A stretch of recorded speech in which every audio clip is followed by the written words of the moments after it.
Good morning, ladies and gentlemen. It's a pleasure to be here. My presentation will not be about something directly linked to credit management, but is more has as a purpose to give you an overview of the environment in which you are developing your activities, which means essentially the political, economic and financial environment. And as you all know, of course, that has a direct link with the results and how you organize your credit management. We are living in a very confusing world. And also I would like to ask you, keep your voting device ready, because as in any true democracy, it will be up to you to decide what is the economic environment.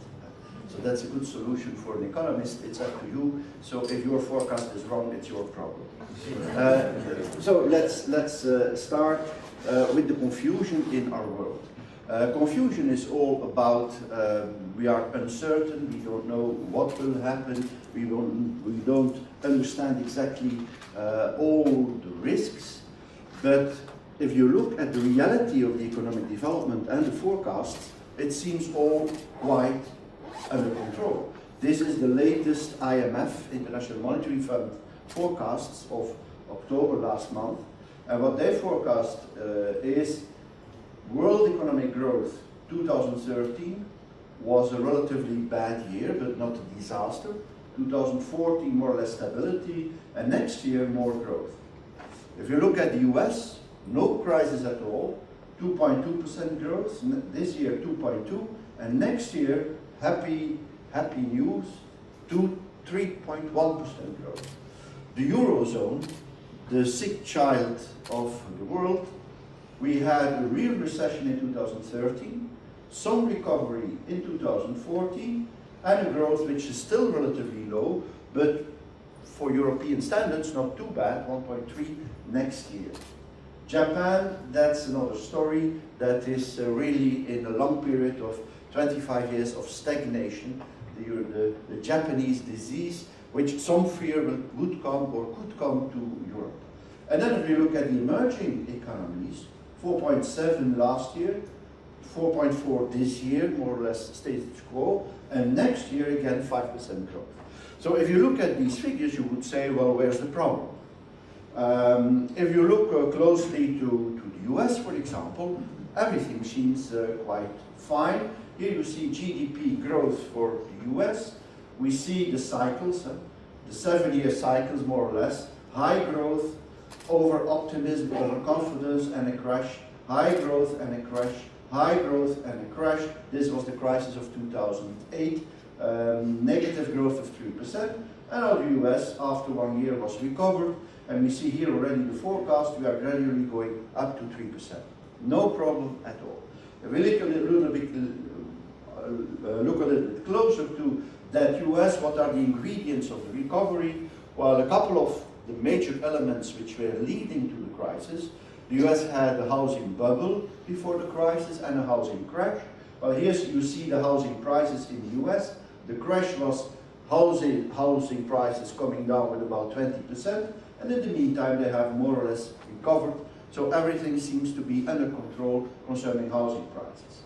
Unemployment was the consequence of the big crisis. Here we see the unemployment figures going up like hell in 2009, up to 10% of the population, and now coming down to 8%. I'm not saying that the quality and the nature of the jobs is the same as before the crisis, but nevertheless there is job creation and unemployment seems to be under control. And then there's the big new thing for the US, energy. Energy was one of the threats and one of the origins of the crisis in 2008. Remember, in 2008, oil prices were at a maximum level never seen before, not even during the oil crisis of the 1980s. Well, suddenly, shale oil, new technology, allows the US, but that's a big question mark if this will become reality, but it seems to be reality. US becoming the biggest energy provider of the world. Here what you see is here the traditional oil reserves. I would like to go back, yes. Traditional oil reserves that's the red area. Biggest reserves in Saudi Arabia, 300 billion barrel, and then Iran, 130 billion, Russia 60 billion, Venezuela 80 billion, and only 20 billion for the US. But then you have no technology to make energy out of shale, out of the rocks, and the reserves of the US are estimated at 2,000 billion barrels. So perhaps if this fairy tale becomes a reality, the days of increasing energy prices could be over for a couple of decades. But it's too early to say, but this nevertheless is a very important element, creating potential future growth. So, conclusion, the US seems to be quite under control. Second element is Europe, the sick child of the world economy. Biggest threat and biggest cause for all the unrest in Europe is that the euro could explode, that the European Union could explode, because some of the southern European countries are and were in big trouble. Well, again, if we look now at some markets, it seems all to be under control. For example, here you see the spread on the Greek debt, spread in comparison with the German debt, the 10-year debt. And what we see here that is that while we had the first crisis, 2008, 2009, nothing really happened. So the first big crisis, the housing market, the collapse of the US system, the subprime mortgages, was a non-event for the Eurozone. The event for the Eurozone only came 3 years later, by 2011, when suddenly for Greek, for Spanish, for Italian, for Irish debt, the spread went up from about 6% in comparison with Germany to here in the top end of 2011, more than 40%.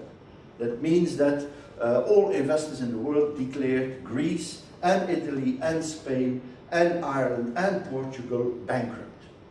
And then it has, at the end of 2011, there were a number of changes in the monetary policy of Mr. Draghi, printing money, kind of quantitative easing, and what we see is that this whole problem seems to have disappeared.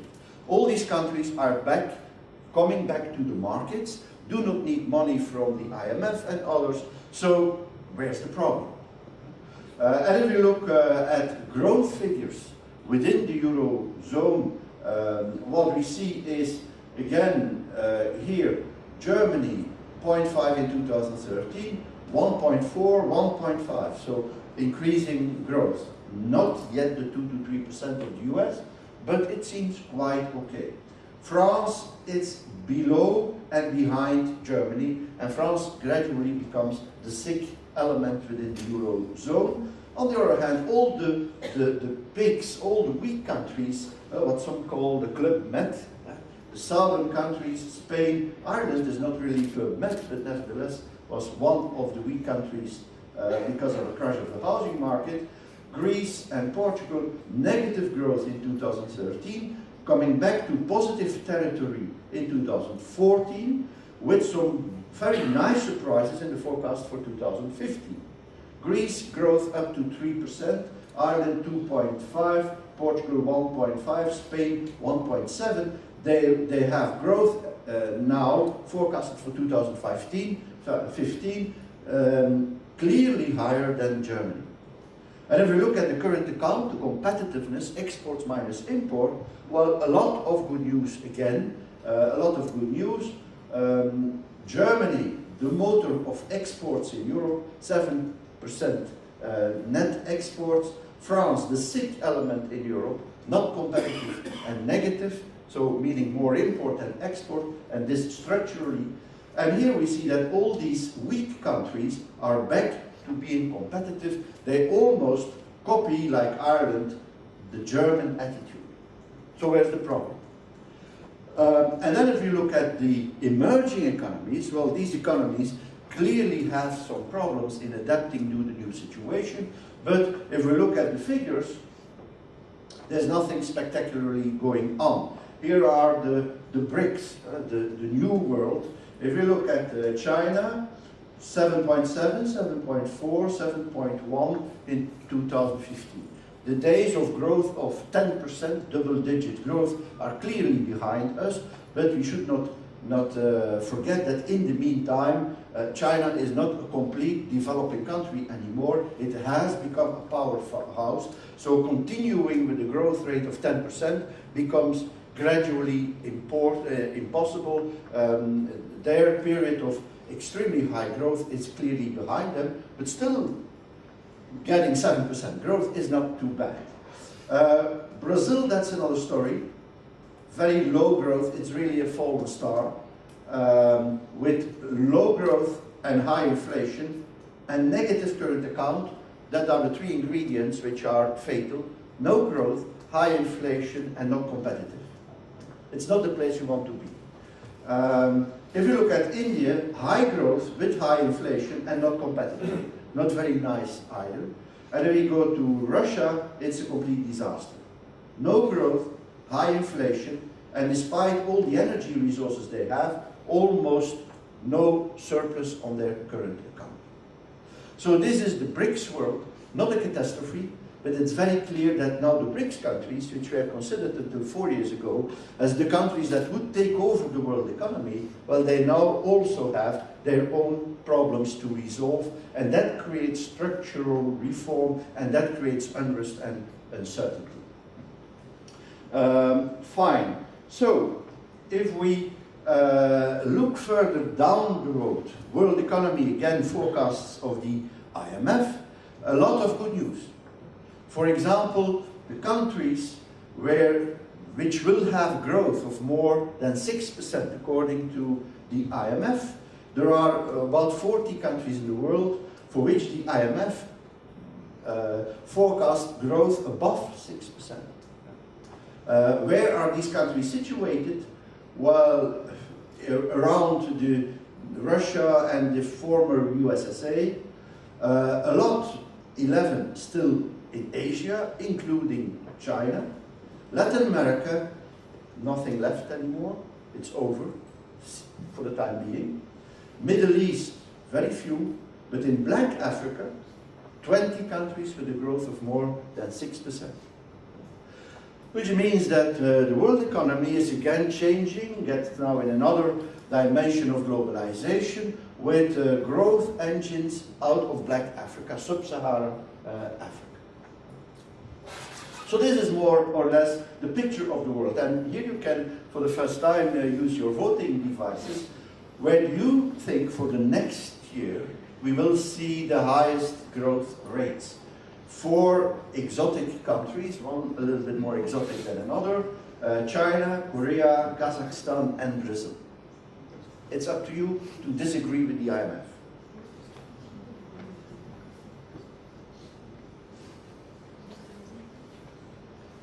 Okay.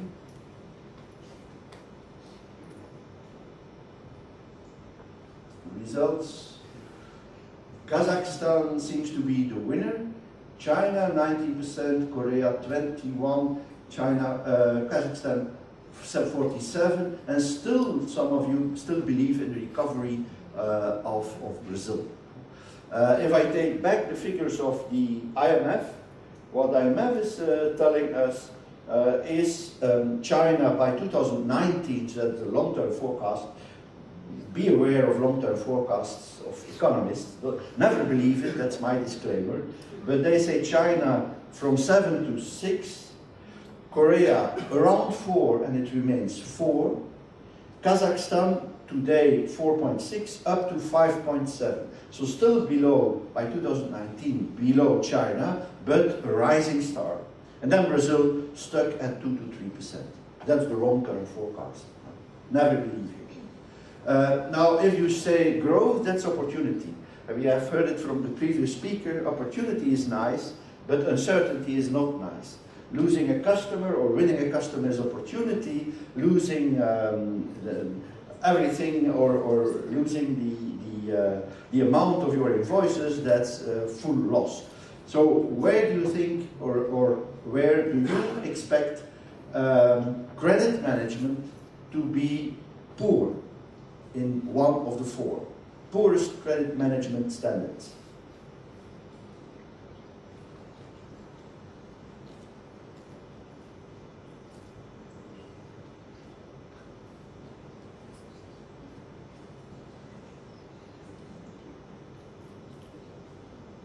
Brazil does not seem the place to be. No growth, no opportunity, and big threat.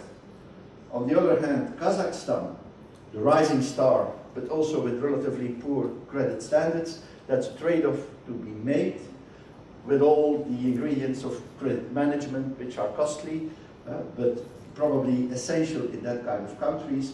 And then Korea, constant 4% growth and no concerns, no worries about credit standards. And also China seems to be quite okay in your perception. Fine. Now, how did we get to a situation where on the one hand you could say, well, the world economy seems to be quite okay.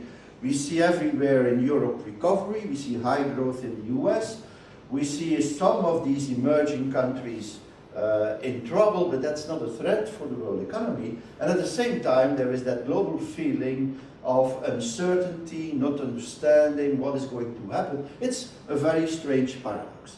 How did we get there? Well, here I'm going to give you my view of why we arrived in this strange situation. And this is my personal view. Don't expect too much academic research about that. It's just a story of what it could well be. And what I think is one of the most important reasons why we get in this situation is that over the last 25 years, we have been living in an economic, financial, and political environment which was extraordinarily positive. That's the good news, and the bad news is that period is over. So why were we in such a very positive environment over the last 25 years? Well, if you look at world history, the same ingredients which have always provoked fast economic growth in the world economy over the last 3,000 years. And one of the most important elements of that is a technological revolution. Our technological revolution, starting in the 60s, 70s, and then coming at full speed by the end of the 80s, is the ICT revolution. The capacity to treat information. What you do as credit manager is treating information. The core of the business is no longer the production. The core of the business becomes getting information and being able to work with information. IT solutions, ICT, IT and communication solutions. And this development of, let's say, computers, to put it bluntly, since the 60s, coming from very big machines making a lot of noise and producing very poor quality data, to what we have today at our disposal, is a complete technological revolution comparable to the industrial revolution of the 18th, 19th century. And such a revolution has brought us now to the post-industrial world. We are now in the information economics. Power is information, and we see it more and more every day. The world is being completely transformed. Production is not the core and key for success. Information is what drives the world. And every time when we have such technological revolution, it's a challenge for all businesses, because you have to adapt to the new technology and you have to transform the technology, which is an idea, into something that is marketable. You need new products. If you look at the products that today we consider to be essential for our functioning, take mobile phones, take GPS, flat screens, and all you can imagine, all these products. Imagine that you would have to work tomorrow without internet, without email, without e-invoicing, and all these things. You would have the impression that we are back in the Middle Ages. Well, only 50 years ago, nothing existed. We are just at the start of this movement where everything is driven by information, IT, and all the developments it has. It changes our life, it changes the economy, it allows outsourcing in your businesses. So it changes the total way of how we function, it changes the language we use. This is all about information. And once you have this kind of technological revolution, it's the good news. The good news is you can develop all kinds of new products, all kinds of new business models. It's all things about research and development, thinking outside the box, innovation is driving the new world, because you have this technological revolution. Exactly the same happened in the end of the 18th century with the Industrial Revolution. Remember, until the early 19th century, about 70% of the population in the US and in Europe was working in agriculture. 70%. The Industrial Revolution has led us to a situation where now less than 2% of the population is working in agriculture. And while in the 19th century 70% was working in agriculture, people were starving from time to time. Today we have only 1% farmers in our economy, certainly in the US, and food is abundantly available. This is the nice thing. At the same time, of course, this technological revolution, the Industrial Revolution of the 19th century, has destroyed almost 70% of the jobs in the economy of the 18th century. What have we done with all these farmers of the 19th century? They are all disappeared. So if you happen to be a farmer in the beginning of the 19th century, and you know what's happening in the Industrial Revolution, and you have no clue what would be your new job, because there was nothing else. Today we know that instead of growing corn, they were making automobiles and machinery. But in the start of the 19th century, nobody knew what a refrigerator was, because it had to be invented. This is exactly happening today. The technological revolution, all kinds of opportunities, new things that we have to develop from scratch, while the only thing, and we don't know where it will lead us, because it will be a lot of trial and error, while what we know for sure is that more than half of the jobs we have today will disappear in the next 10 to 15 years. And no longer blue-collar jobs, it will be white-collar jobs. So your job is at stake. So this creates an environment of uncertainty at the same time as opportunity. And the big trick will be, how are we going to get the opportunities without creating the disaster of the anxiety?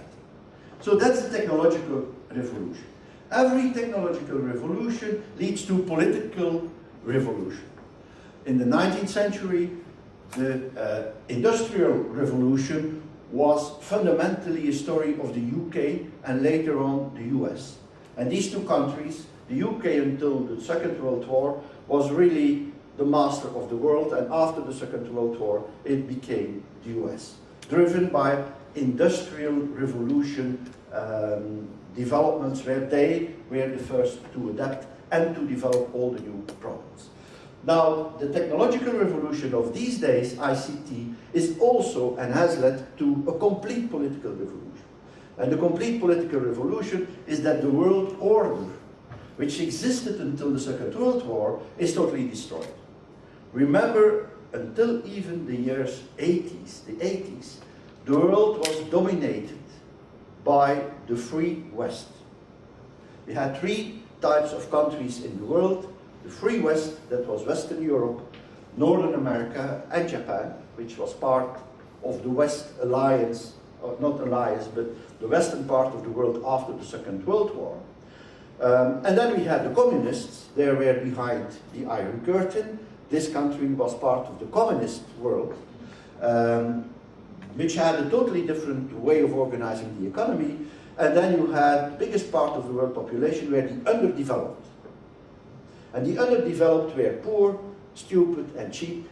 The communists were dangerous. And the Free West, that was the nirvana where everybody wanted to be. And the world economy, if you look at it, until the fall of the Iron Curtain, well, was an economy where the Free West, representing about 10% of the world population, had access to 80% of the world resources. And 90% of the world population had to do with the 20% remaining. And this was a very nice world for the Free West. Now, the technological revolution led in the first round to weakening the communist regimes.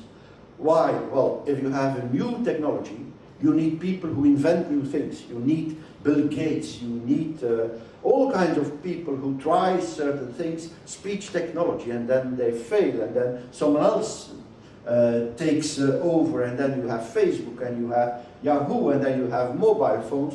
But this is not a very smooth process, It's a process of trial and error. You need hundreds of people to try, only 1% will succeed, but they who succeed, they become the masters of the new world. Well, in a communist planned economy, you don't have that process, because nobody has an incentive to plan, has an incentive to be innovative. Because in such an economy, failure is fatal. An engineer in Russia in the 1970s does not have the idea, what can I do with the ICT today? Because therefore he has to take risk, entrepreneurship. And in a planned economy, if you take risk and you fail, you go to Siberia. So the planned economies miss, like every time in the world economy, in the world history, miss the new opportunity of the new technology. And by the end of the 80s, the planned economies, with Mr. Gorbachev, recognize that they failed, and they say, we have to transform ourselves into a market economy. And that leads to the fall of the Iron Curtain, and that leads to the fact that free markets are considered to be the optimal solution for the world economy, and that leads to deregulation. Suddenly the whole world, with China also saying we want to be part of China, at least a free economy. And India wants to become a free world economy, market economy, and Brazil wants to be a market economy, and suddenly all the borders fall, and you get the World Trade Organization creating one huge global worldwide economy, the times of globalization. Now the globalization was an experiment starting in the 1990s. And suddenly you see lots of strange things. The communists become market economies. Central Europe, long part of the economies of the communist world, becomes Western Europe, or Central Europe, but within the European Union. Underdeveloped economies become emerging markets. Multinational companies can do whatever they want. Outsourcing is the thing of the world, because technology allows you to outsource. And it allows you to outsource services, because production is not that important anymore. So we see a complete change in the activities and in the structure of the world economy. Now this experiment was extremely successful. Extremely successful because the world was very complementary. At the start of globalization, the Western world was expensive and intelligent, and the rest of the world was cheap and stupid. So you had complementarity. And what happened in the first 20 years is all the basic jobs in the Western world are relocated toward Central Europe, Eastern Europe, and even going up to Asia. You get the globalization, relocation of production facilities, leaving Europe and the US and going towards the East. For one simple reason, labor costs. If labor costs in Western Europe are 100, then you can go to Poland, where labor cost is only 20, go to Turkey and labor cost is only 10, and go to China and labor cost is only 5. So all these CEOs of these big multinationals, the only thing they have seen is there is cheap labor. And with cheap labor, we relocate our production to where the cheap labor is, and then we produce there at very cheap prices, and we export what we produce there back to our rich clients. That's why they got the huge bonuses. They could count that labor costs were cheap. Globalization is not much more than only recognizing cheap labor. When Julius Caesar of the Roman Empire came in our regions 2,000 years ago, he was only looking for cheap labor, and he called that slaves. In the 20th century, we did not need the slaves, because we said the rest of the world, you can do this out of free will. Be happy to work, but only at a fraction of our labor cost. Because we are intelligent and you are stupid. And everybody was happy, because jobs were created. Now, it was already clear from that this was a story that could not continue infinitely. There is a kind of maturity date where this process should be over. But in the meantime, for 25 years, we had really happy days. For example, some of the happy days we had was the question, but if we now want to industrialize China and India and Brazil and Russia, we need huge amounts of capital. Where is this capital going to come from? And the answer was, it will have to come from the Western world, because that's where the capital is. In reality, the new emerging markets did not need our capital. Because if we in the Western world say we save and we have capital, well, what we mean by saving, that is about 10% in Western Europe, 13% of our income. And you have the newcomers, like China. The savings rate in China was in 1990 30% of GDP, and today more than 50% of GDP. So instead of China needing our capital, it's China that is overwhelmed by far too much capital. They don't need our capital. And the result is that Chinese capital is flowing all over the world. If you look these days at the structure of markets, take small countries like Belgium, the Netherlands, look at the port of Antwerp, of Rotterdam, more than 70% is Chinese. Big companies are in the meantime Chinese, or Indian. The whole European steel industry, Mittal, is Indian. And in Belgium we tend to say, well, they will not get Belgium because we have chocolates and we have beer. But in the meantime, our biggest brewery, AB InBev, is Brazilian. And our best chocolates, Godiva, are Turkish. So in the 25 years, it is not the rich West who brought all this capital to the East. It's the East, the emerging countries, that gradually invest in the West. That's not bad, but it's different. For example, when Mr. Mittal in New Delhi decides to close a number of steel mills in Belgium, what are we doing then in Belgium? We organize a strike and a manifestation in Brussels. As if Mr. Mittal in New Delhi is frightened by all these activities. No, his only conclusion is we should get rid of all these things in Belgium because with these people you cannot work. We still do not understand that the world has changed.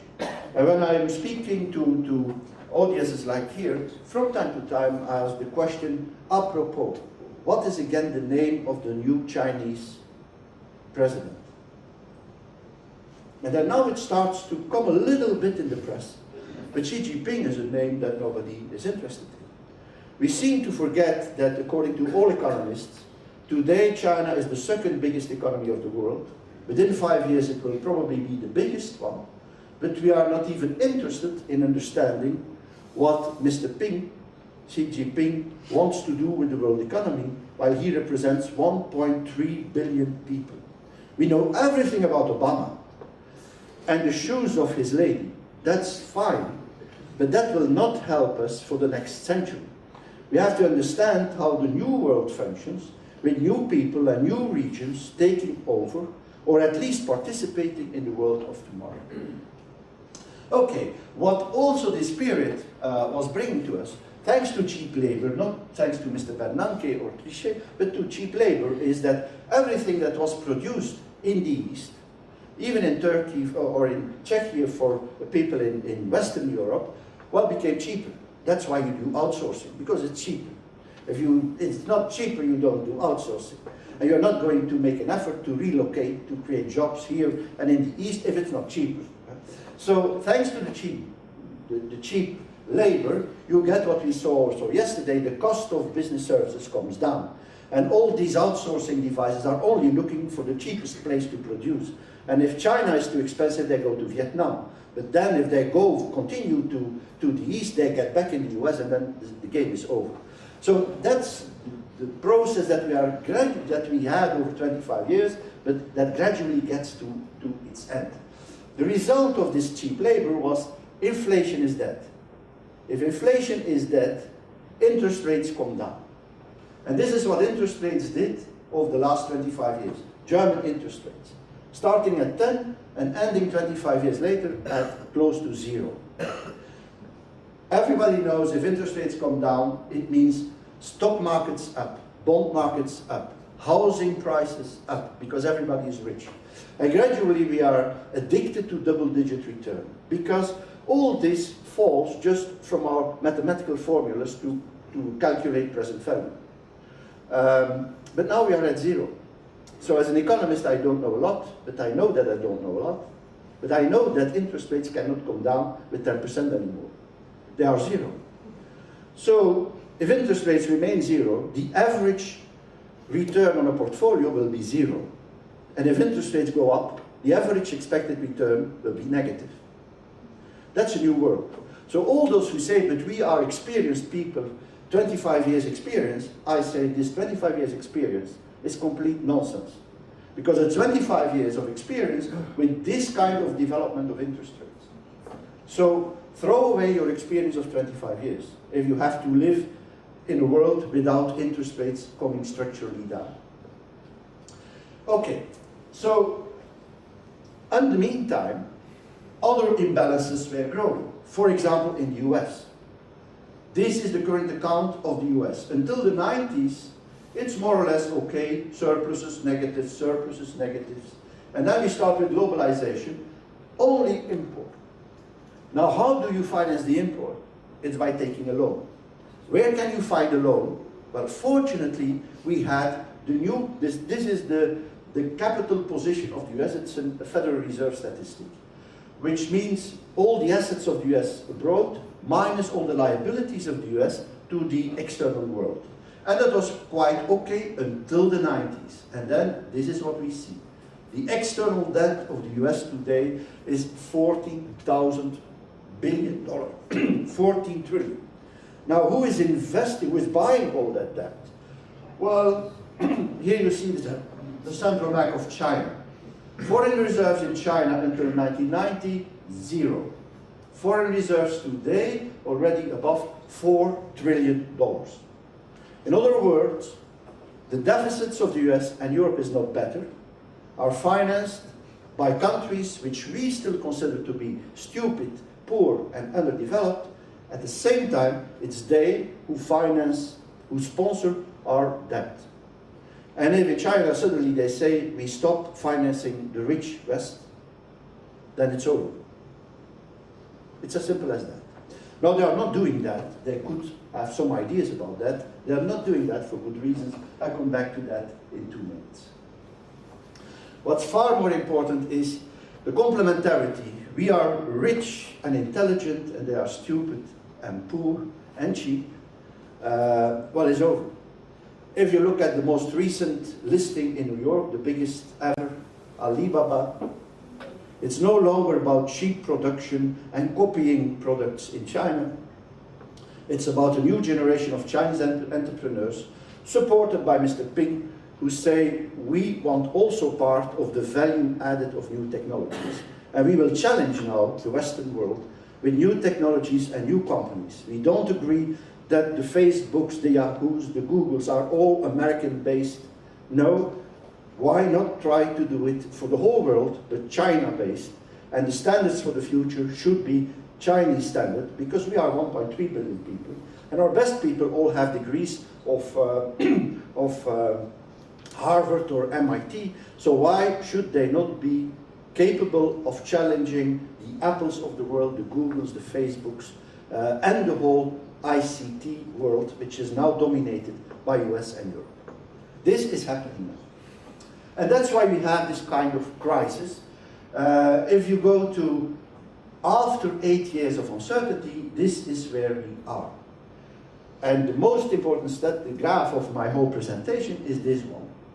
In 1990, the rich developed world, the advanced economies, still had 70% of the world GDP, and the rest of the world, 90% of the population, 30%.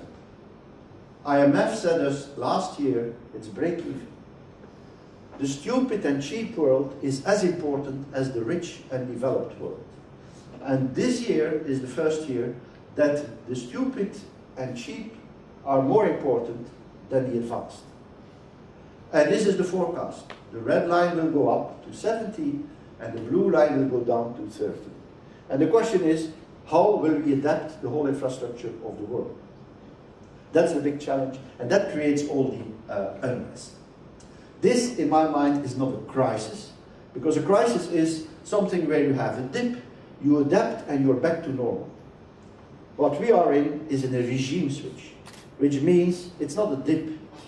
It's a complete overhaul of how the world is organized, how it functions, who is at the driving seat, and how will these newcomers behave, and how will the old defensive economies behave politically, socially, financially, and economically. Now, this is that world. But at the same time, remember my introductory slides about the IMF. Everything in the economy seems to be under control. The only thing is the uncertainty about how the world will look like in 5 to 10 years. There we get to the challenges. And I see 4 challenges. 4 challenges that could disturb the marvelous world of the IMF. The first one is geopolitical stress.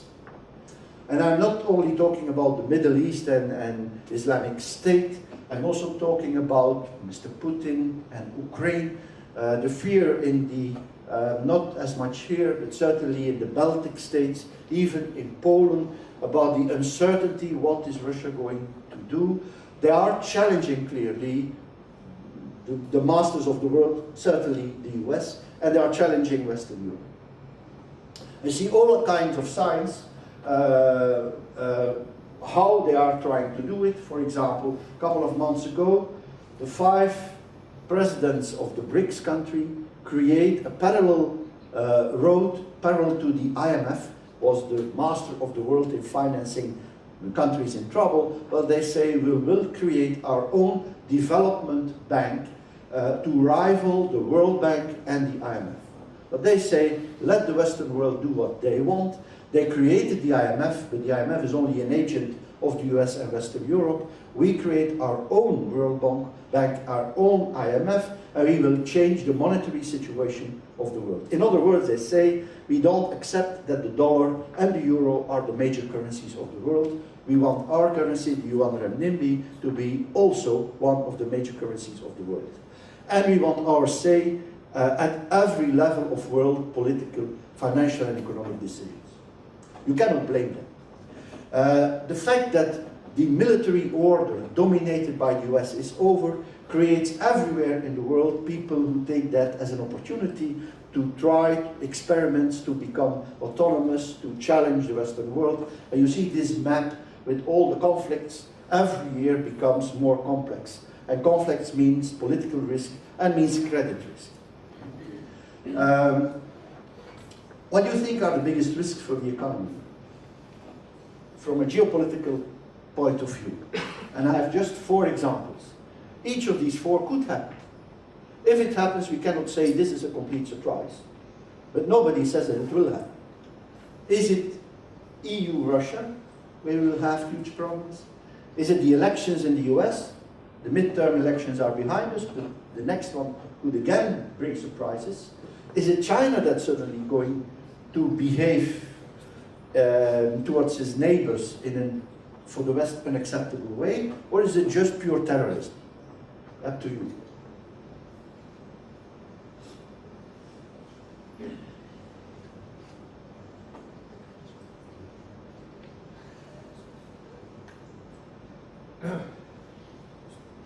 Wow. Russia seems to be on the top of your minds, followed by China. The US is not important for us anymore. And terrorism, yeah, some, but not really key.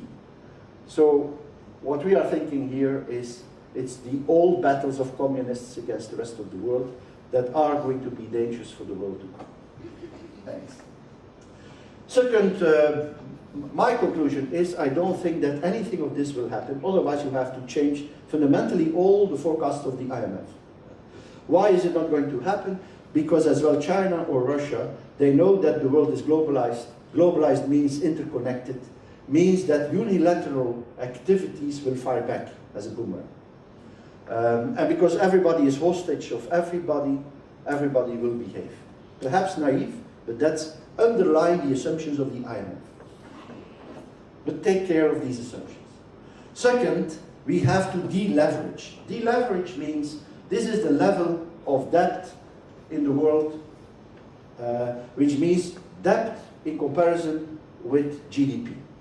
If that goes too high, the probability that all the debt will be orderly repaid becomes very low. we see the level of debt increasing gradually over the last 15 years to now 200% of world GDP. This is already considered to be too high and becoming dangerous. This is Europe. The level of debt is 400% of GDP.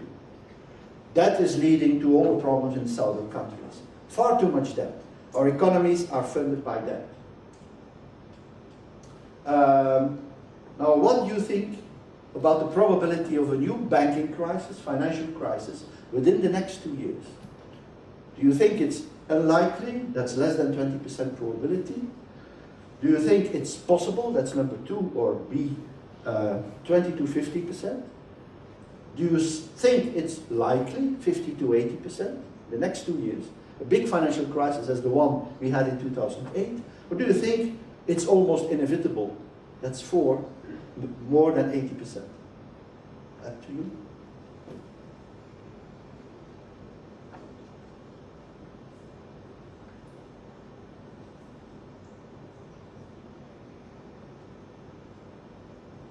Pretty optimistic.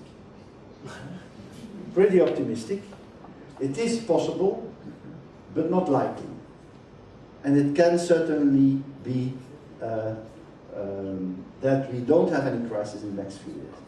I do agree, even if I would be a little bit more cautious and put a little bit more to the 3 and 4 level. But you are quite optimistic, so that explains why the IMF is relatively optimistic.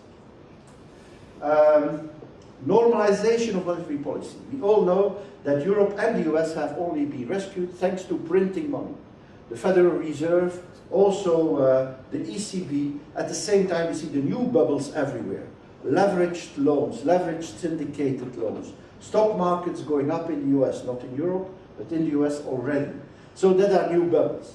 And this monetary policy will have to change, coming back to normal interest rates.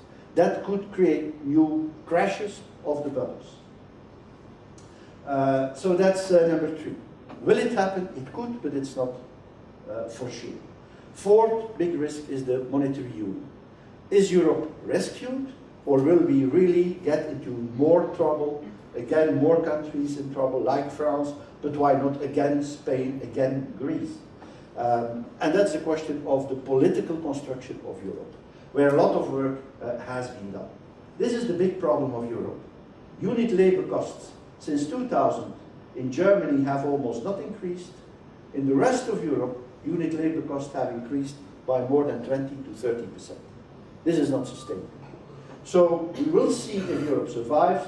I would say it can survive, but we need political courage. I get out of time, so I have to stop here and go to my conclusions. The world seems quite okay, but there are 4 big assumptions. First, no geopolitical serious stress.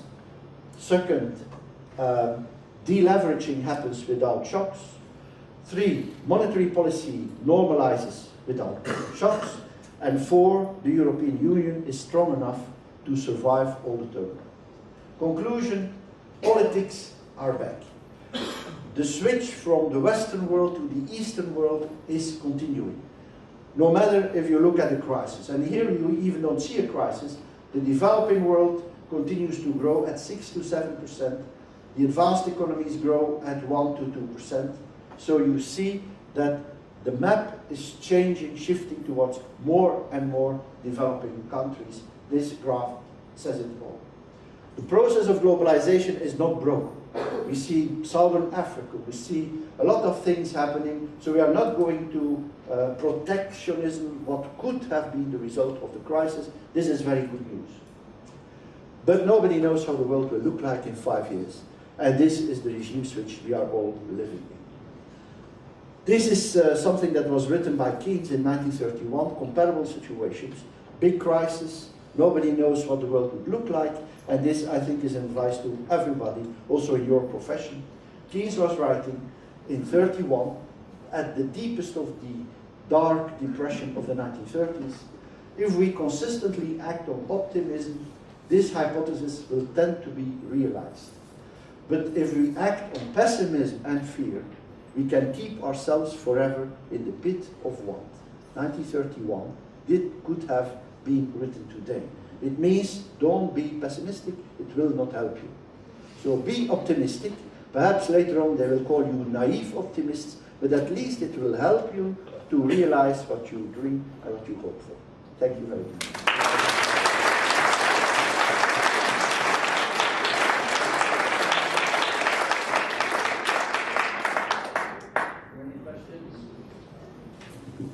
Again, Andrei Sischka, I'm sorry for that. The economy and the shift is going from west to the east because of relative richness or comparative richness of eastern countries like China, because they got relatively healthy economy. They got, let's say, more money they're buying. They're financing actually West. From my experience of 90s, I was a young man. I always remember that, you know, ability of money in pocket does not mean intelligence and culture. Can I ask you for comment in this respect? Yeah. Well, driving the China growth is certainly not about resources, it's about cheap labor. Cheap labor and a stable political system. And that leads them to have money. But that's exactly what Mr. Xi Jinping is now changing. What he says in the last Communist Party meetings we have had, I saw it on the Belgian television for the first time in my life, a report about the Chinese Communist Party meeting in Beijing, and the news was essentially they are meeting and there's a lot of people. For the rest, nobody was interested in what they were saying. But what they were saying was essentially, we want to change for being known as the cheapest producer for the gadgets of the West. Like all the iPhones and all these material things, they are produced in China. But the value of an iPhone, the 800 euro it costs, is not the production of the machine. The value is the software. And the software is owned by Apple in the US. So we, the Chinese, are the little slaves who work hard to produce the machines to make the Western world rich. Well, we want to change that. We want to change that. So that's a completely other way of thinking.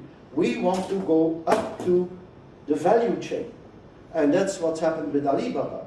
That's why you see Chinese companies taking over telecom companies in the UK.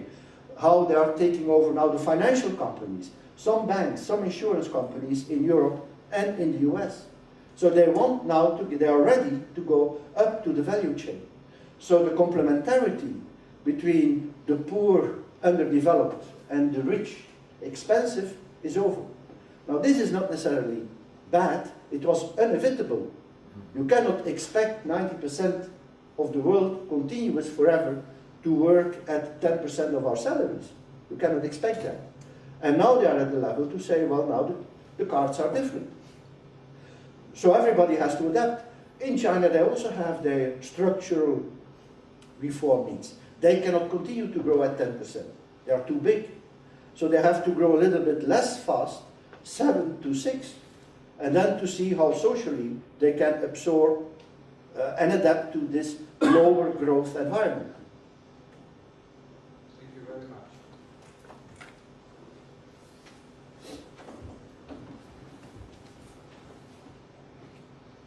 Thank you. My name is Peter Daniel. I want to ask you something not from money point of view and not cheap labor point of view, because you were comparing the capital flows and cheap labor and where the money is.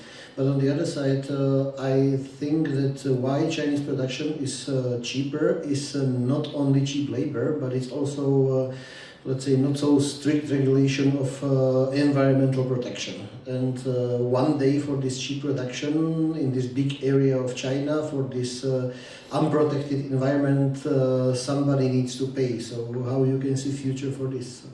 Well, again, it's a question of priorities. If you would have been in charge of China 25 years ago, when more than half of the population is still starving, your first goal is food for everybody. That's essentially what they did. And you take the environmental damage as collateral damage. Now they are in the phase where environmental issues are in the program of the Communist Party.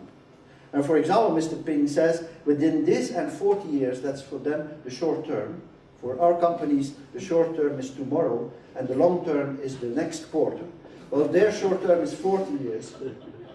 Because they don't have energy, and very few shale oil, shale gas, the potential at first sight. Well, what he says is, within this and 40 years, more than half of the Chinese energy will have to come from alternative. Environmental friendly. Thank you. Do you think that in 40 years future in Chinese areas still there will be something to protect? Well, we will see, but they are working now on it. And I would not underestimate the capacity of their system, which is a strange mix between ultra-liberal capitalism and strict communism. It's a mix that is very strange. Nobody believed it, that it would be successful, but over 25 years they have survived every crisis. There is not huge amounts of social unrest, and everybody still believes there about Confucius, not democracy and not human rights. It's not the priority, not even of the Chinese middle class today. Thank you.